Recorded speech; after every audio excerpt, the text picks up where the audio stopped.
Friends, मैंने आपको कुछ परिभाषाएं बताई थी और कुछ रह गई थी, सो उनको आज हम कंप्लीट करेंगे। ठीक है, सो स्टार्ट करते हैं। गतिक चक्रवात वास्तव में सामान्य कटिबंधीय चक्रवात को गतिक चक्रवात इसलिए कहा जाता है या फिर माना जाता है क्योंकि इनका निर्माण गतिमान ठंडी ध्रुवीय वायु राशियों तथा गर्म एवं आर्द्र सागरीय वायु राशियों के अभिसरण के कारण होता है। ठीक है, मतलब इनका जो निर्माण है, इनकी उत्पत्ति है वो गतिमान मतलब गतिशील रहने वाली, ठंडी, ठीक है, ध्रुवीय जो वायु राशियाँ होती है उनसे तथा गर्म एवं आर्द्र सागरीय वायु राशियों से होती है। ठीक है, भूकंप अधिकेंद्र धरातलीय सतह, भूकंप के बारे में तो जानते होंगे ना आप लोग। ठीक है, धरातलीय सतह के उस भाग या स्थान को भूकंप अधिकेंद्र कहा जाता है जहां पर भूकंपीय लहरों को सबसे पहले अनुभव किया जाता है।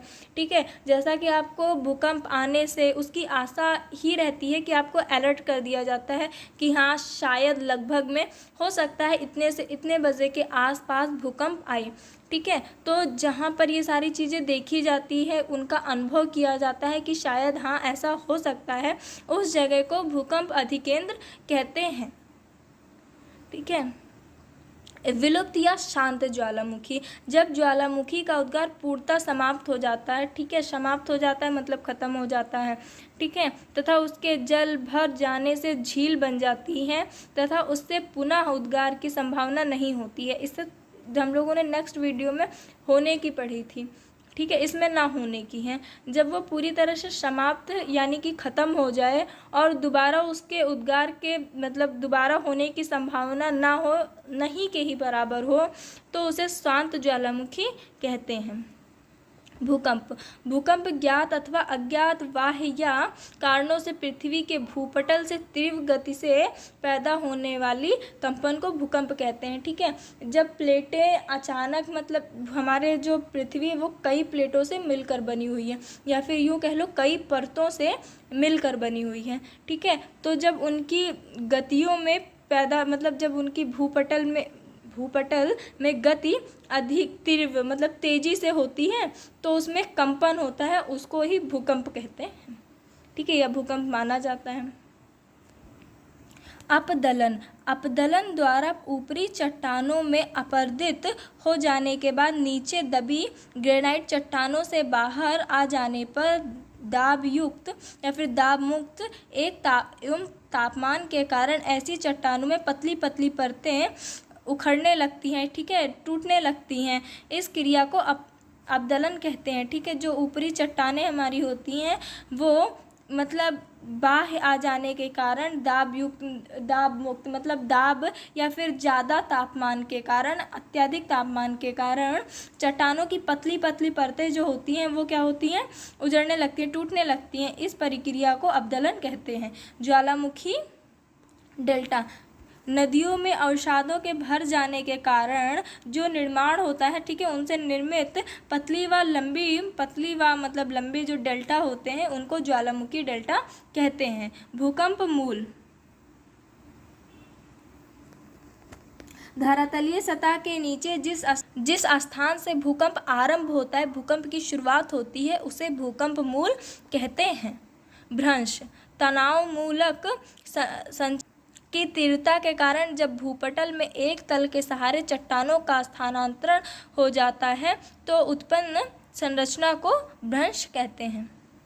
भ्रंश नति, भ्रंश तथा क्षैतिज तल के बीच के झुकाव के कोण को विभंग तल की नीति कहा जाता है। भ्रंश तल या विभ्रंश तल, भ्रंश या विभ्रंश तल वह सतह होती है जिसके सहारे संचलन होने से चट्टानों का स्थानांतरण होता है। यह भ्रंश तल लंबवत, क्षैतिज, झुका हुआ, चक्राकार या किसी भी प्रकार का हो सकता है। मतलब इसका कोई भी आकार डिसाइड नहीं होता है, निश्चित नहीं होता है क्या कि ये यही आकार रहेगा। ठीक है, ये किसी भी आकार का हो सकता है, चक्राकार, गोलाकार, वृत्ताकार, मतलब किसी भी, ठीक है, आकार का हो सकता है। भ्रंश कागार, भ्रंश के कारण स्थलीय सतह पर निर्मित खड़े ढाल वाले जाता है। वलन, वलन पृथ्वी के अंतर्गत बलों द्वारा उत्पन्न क्षैतिज संरचना, ठीक है, जो पृथ्वी के अंतर्गत बल होते हैं उनके द्वारा जो उत्पन्न क्षैतिज संचलन द्वारा जब भूपटलीय चट्टानों में सापिंडन की स्थिति उत्पन्न हो जाती है तो चट्टानों में लहरनुमा मोड़ पड़ जाता है, ठीक है। इस तरह के मोड़ों को वलन कहा जाता है।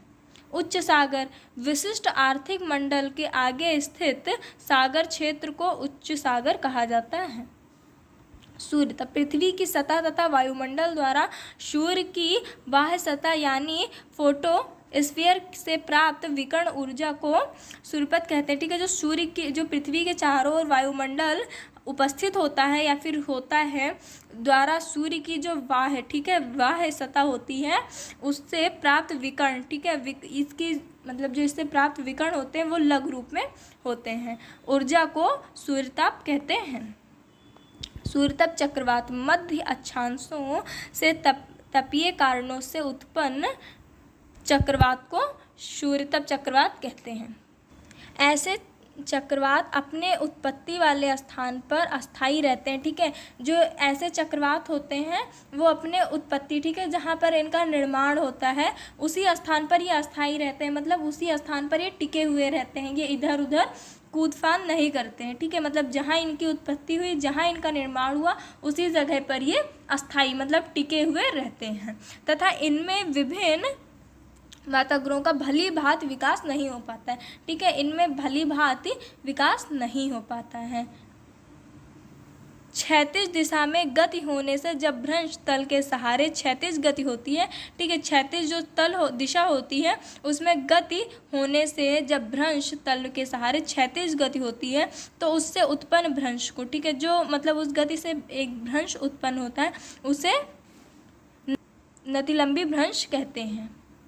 ज्वालामुखी के केंद्रीय विस्फोट, ठीक है, जब ज्वालामुखी के केंद्र से विस्फोट फटता है तो जो उद्गार के समय निकले मटर के दाने के बराबर आकार वाली चट्टानों के टुकड़ों को, ठीक है, जब ज्वालामुखी विस्फोट होता है, ठीक है, ज्वालामुखी फटती है तो उनसे जो उद्गार निकलते हैं उनमें छोटे छोटे मटर के दाने, मतलब मटर के दाने नहीं निकलते हैं, उनके आकार के बराबर चट्टानों के टुकड़े जो निकलते हैं उनको कहते हैं।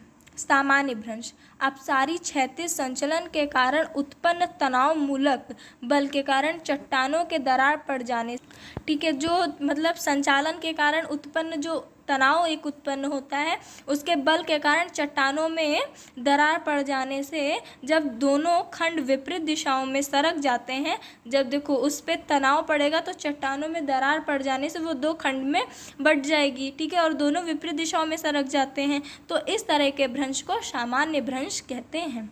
सामान्य अपर्दन चक्र नदियों द्वारा होने वाले अपर्दन चक्र को, ठीक है, जो अपर्दन नदियों द्वारा होता है उसको सामान्य चक्र कहा जाता है क्योंकि धरातल पर नदियां अपर्दन का सर्वाधिक व्यापक एवं प्रबल कारक है, ठीक है। सर्वाधिक व्यापक मतलब बेस इंपॉर्टेंट, बहुत इंपॉर्टेंट कारक है, ठीक है, चीज़ है। महासागरीय धारा जब महासागर का जल एक निश्चित सीमा के अंतर्गत, ठीक है, जो महासागर होता है उसका जल एक निश्चित, ठीक है, एक मतलब डिसाइड होता है, हाँ इतना, ठीक है, तो उसके सीमा के अंतर्गत निश्चित दिशा में, ठीक है, उसकी दिशा भी डिसाइड होती है और तीव्र गति से तेजी से, ठीक है, अग्रसर होता है तो उसे महासागरीय धारा कहते हैं।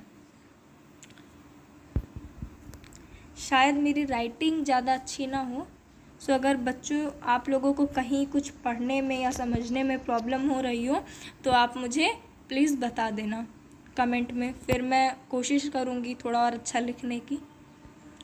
अवक्षेप मैदान हिमनदों के पिघलने पर हिमनदों के अग्रभागों में हिमानी जमाव के कारण निर्मित, ठीक है, से जो बने मैदान होते हैं उनको अवक्षेप मैदान कहते हैं, ठीक है।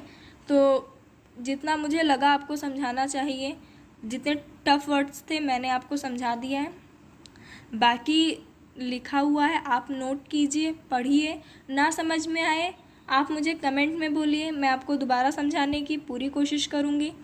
कहीं कोई वर्ड नहीं समझ में आ रहा है, आप मुझे बता दीजिएगा। मैं एक वीडियो सिर्फ़ और सिर्फ नोट्स की बनाकर शॉर्ट में डाल दूँगी, ठीक है। और आगे अभी और कुछ बची हैं परिभाषाएं जिन्हें हम नेक्स्ट वीडियो में देखेंगे। तब तक के लिए आप इतना कंप्लीट कीजिए और प्लीज़ चैनल को लाइक सब्सक्राइब कर दें, अपने फ्रेंड्स को भी भेज दें जिससे उन्हें भी हेल्प मिले। Thank you.